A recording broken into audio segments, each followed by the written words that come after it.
When God smiles upon a person, something begins to shift in their life that cannot be explained by human wisdom alone. The world calls it luck. Others may call it coincidence. But the truth is, it is the divine hand of God opening doors no man can shut. You see, when His favor rests upon you, circumstances that once seemed immovable suddenly make way.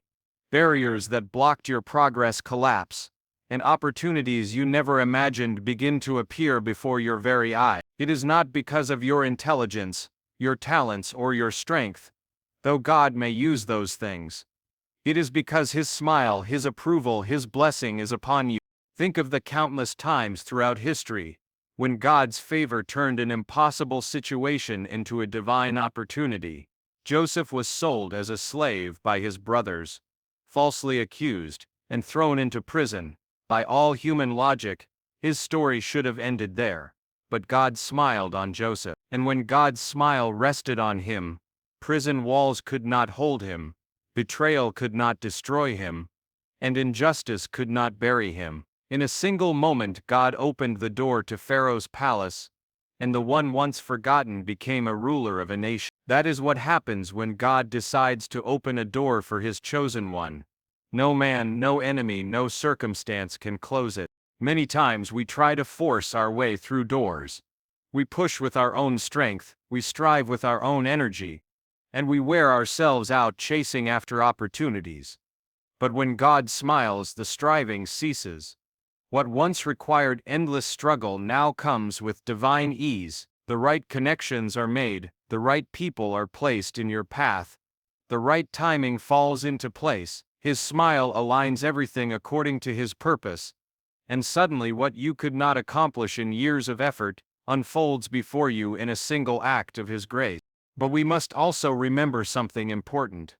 God's smile does not guarantee a life free from trials.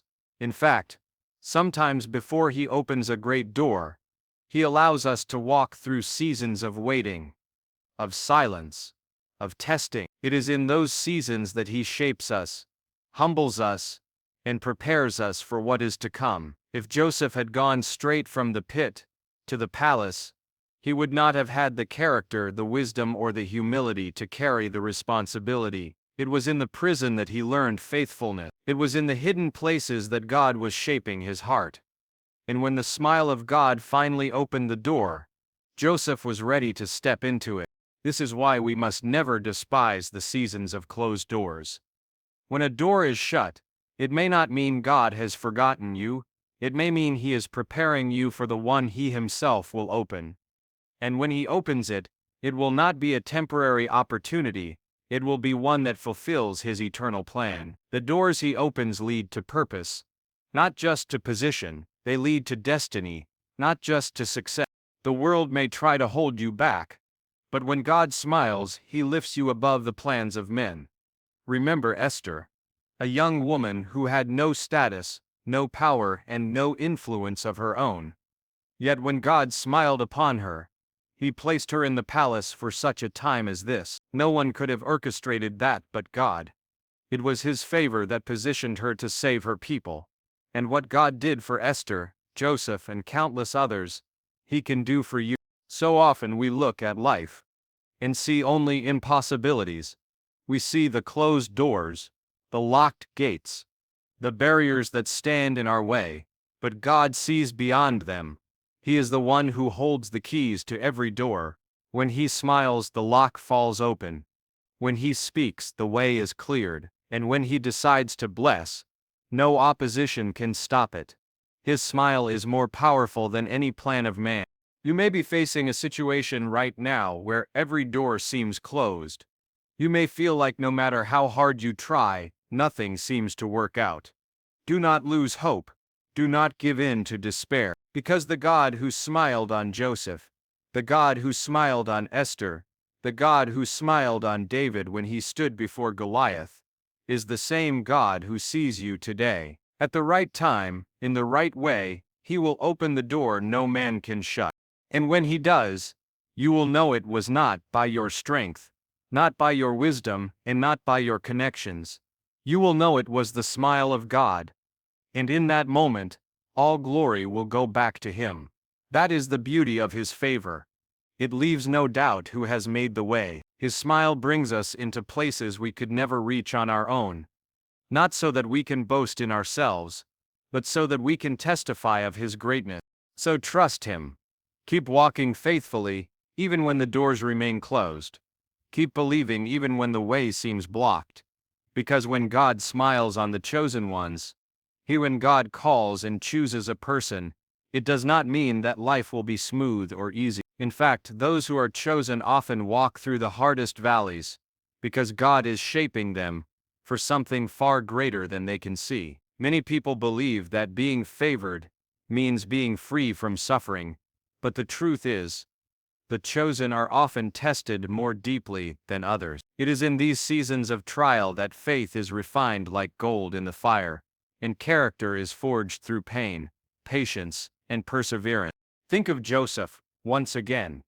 He was chosen, yet he was betrayed by his brothers, sold into slavery, and cast into prison for a crime he never committed. If you looked at his life in those moments, it would not have seemed like God's smile was upon him. From the outside, it appeared that God had abandoned him, but heaven saw differently.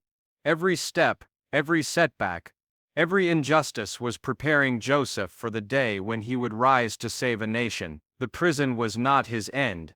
It was his classroom. The darkness was not his destruction. It was his preparation. That is what happens with the chosen. They are tested, but they are never forsaken. David was anointed king. Long before he ever wore the crown, God had placed his hand upon him. But instead of ascending to the throne immediately, David found himself fleeing for his life, hiding in caves, hunted by Saul. Imagine the confusion he must have felt. Anointed but not yet enthroned, chosen yet chaste, favored yet forced to run. And yet, God never left him. Through those lonely nights in the wilderness, God was shaping a shepherd boy into a man after his own heart, preparing him to lead not with arrogance, but with humility, not with pride but with compassion. This is the pattern of the chosen ones. They are not spared from hardship. They are strengthened through it. Their pain is not wasted. It becomes the very soil in which their purpose takes root. When you are chosen, storms will come. People may turn against you. Life may press you down, but God's smile remains. Even in the storm, He does not forsake those He calls. He walks with them through the fire, and though the flames may rage, they will not be consumed. Look at Daniel thrown into the lion's den. Was he chosen?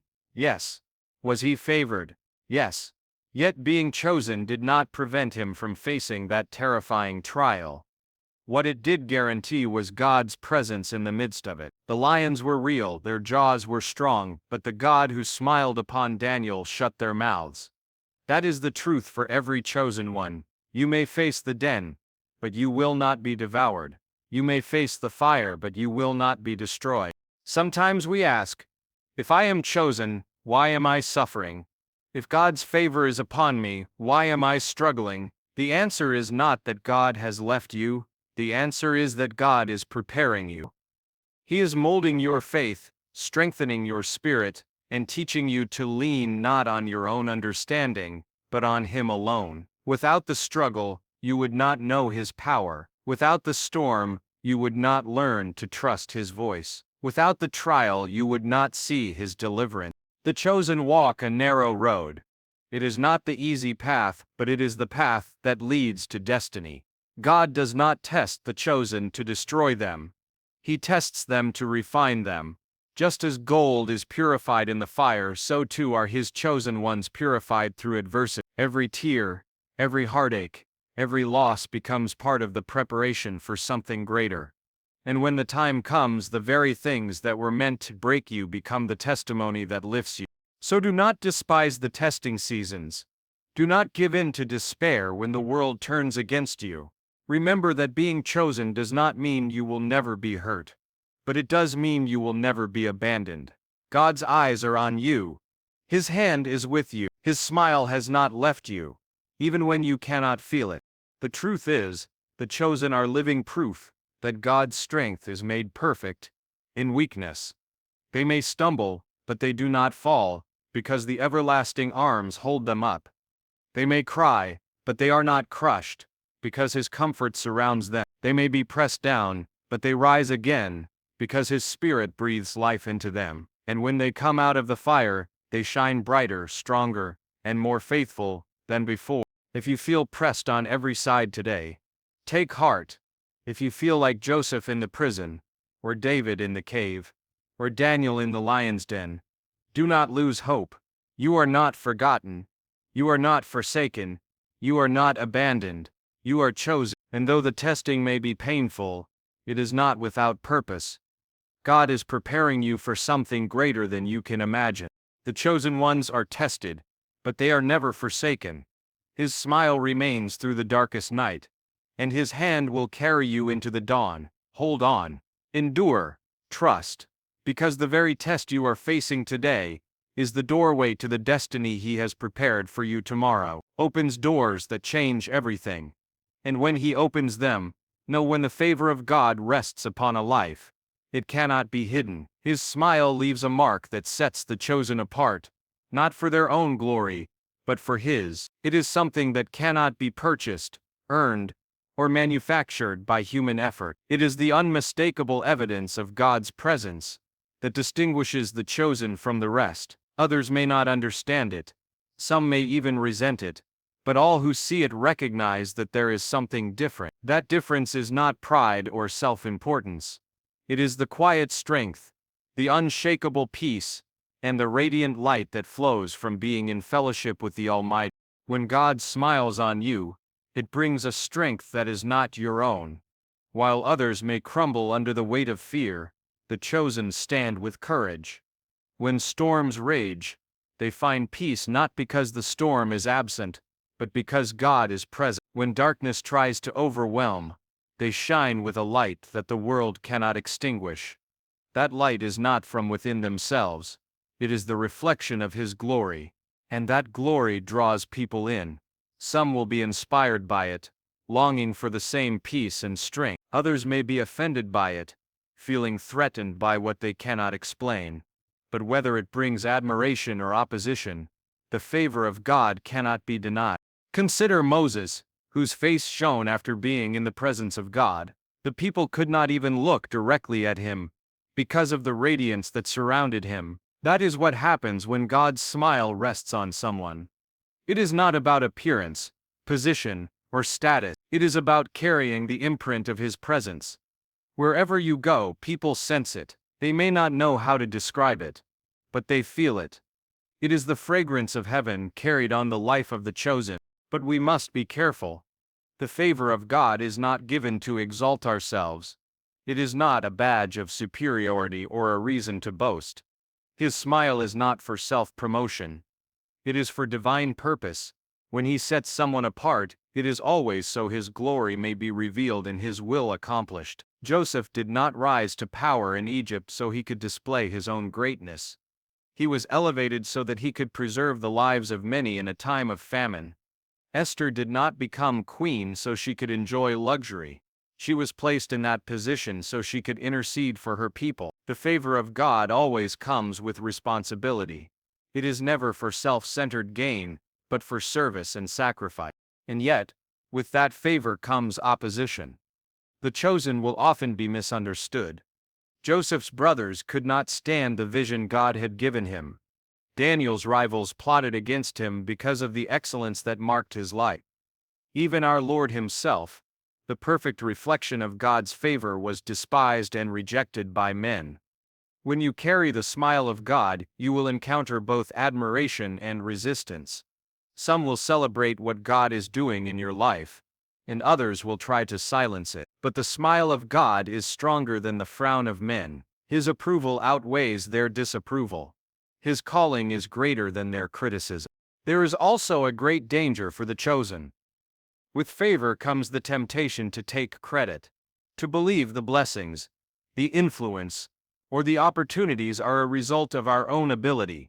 That is why God often allows seasons of testing before entrusting His favor. He shapes humility, obedience, and dependence, so that when the blessings come, the chosen will remember it was never their doing. It was His smile, His grace, His hand. The moment we begin to believe otherwise, we drift from the very source of the favor we enjoy. So how should the chosen live when God's smile sets them apart? With humility and gratitude, with courage and faithfulness, with a willingness to serve, even when it costs something. The chosen are called to shine, not for themselves but for the one who placed the light within them. When people look at their lives, they should not see human greatness but divine glory. They should be led not to admiration of a person, but to adoration of God. That is the true purpose of His smile. Perhaps you have felt the weight of being different. Perhaps you have noticed the opposition that comes when you walk in God's ways. Do not be discouraged by it. It is often the very evidence that His hand is upon you. You are not called to blend in, you are called to stand out. You are not chosen to exalt yourself. You are chosen to lift high His name. His smile has set you apart, not to make your life easier but to make your life a testimony. And remember this, the world's recognition may fade, but God's smile endures. The applause of men may come and go, but the approval of heaven remains steady. His favor is eternal, and His purpose will not fail. So walk in the confidence of His presence. Serve with the humility of one who knows it is all grace. Stand with the courage of one who carries the light of heaven. For when God smiles on the chosen ones, they are never the same, and neither is the world around them. His smile sets them apart for His glory, and through their lives, His nice. When the hand of God rests on a life, trials are not removed, but they are transformed. The smile of God does not mean the chosen will never weep, never suffer, never struggle. It means that in the very midst of those storms, something miraculous takes place. Pain is not wasted. Hardship is not meaningless. The battles that were meant to break the chosen become the very stepping stones to victory. The trials that once brought despair are turned into testimonies of triumph. That is the mystery of divine favor. What the enemy meant for evil, God turns for good. Look at Joseph once more. The betrayal by his brothers was real. The years in prison were hard. The loneliness must have cut deep, but every moment of sorrow was shaping him for something greater. When famine swept across the land, he was in the very place God needed him to be. The pit led to the palace. The chains led to the throne. The injustice became the platform for deliverance. Without the trial, there would have been no triumph. The same is true with Job. He was stripped of his wealth, his family, his health. His friends accused him. His wife urged him to give up, and his heart was crushed under the weight of grief. Yet he did not turn his back on God, and in the end, the Lord restored to him more than he had lost. His story has lived through the centuries as a testimony that faith in God can withstand the deepest suffering. What seemed like defeat was turned into victory. Think of the disciples on the day Jesus was crucified. Their hopes shattered, their dreams crushed, their hearts broken. They must have thought it was the end. But the cross was not defeat. It was the doorway to redemption. What looked like the darkest hour in history became the greatest triumph the world has ever known. The stone rolled away and the risen Christ declared once and for all that death is not the end, that despair is not final, and that the grave has no victory over the chosen of God. This is what happens when God smiles on His own. He takes the ashes and brings forth beauty. He takes the mourning and turns it into dancing. He takes the weakness and transforms it into strength. The very things that once brought shame become the stage for His glory. Trials are not the end. They are the beginning of something greater. We may not see it while we are in the middle of it, when the nights are long and the tears flow without end. It is hard to imagine that God is still working, but He is. His smile does not vanish in the darkness. His favor does not disappear in the storm. He is closest when we feel most abandoned. And though we may not understand it in the moment, the day will come when we look back and see how every hardship was woven into His perfect plan.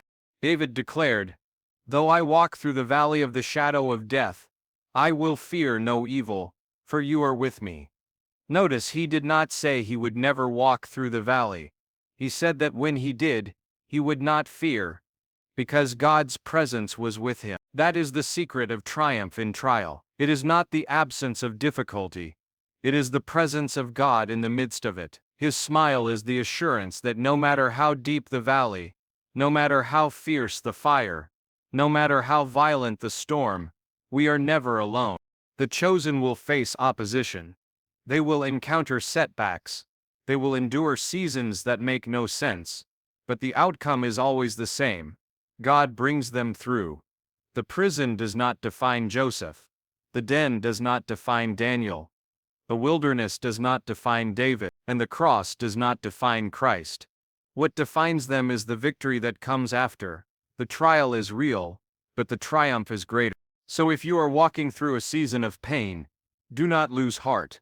If you are facing trials that seem overwhelming, do not give up. Remember that God is still smiling on you.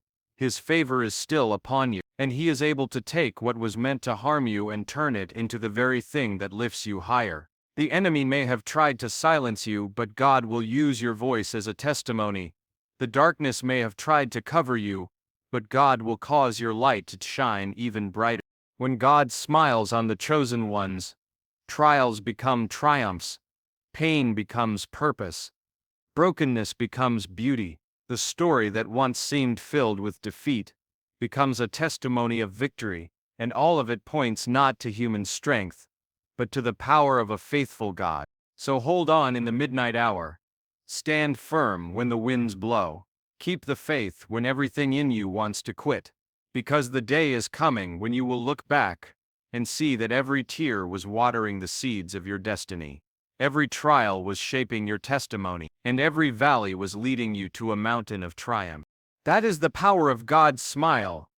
It takes what was meant to destroy you and uses it to display His glory. And when the world sees it, they will know, this one is chosen, this one is marked, this one carries the favor of the Almighty. No trial can erase that. No weapon can destroy that. No darkness can overcome that. The smile of God turns trials into triumphs, and through the chosen, His victory shines for all the world to see, and He is lifted high. Power on earth, no voice of opposition, no hand of the enemy can ever close them again.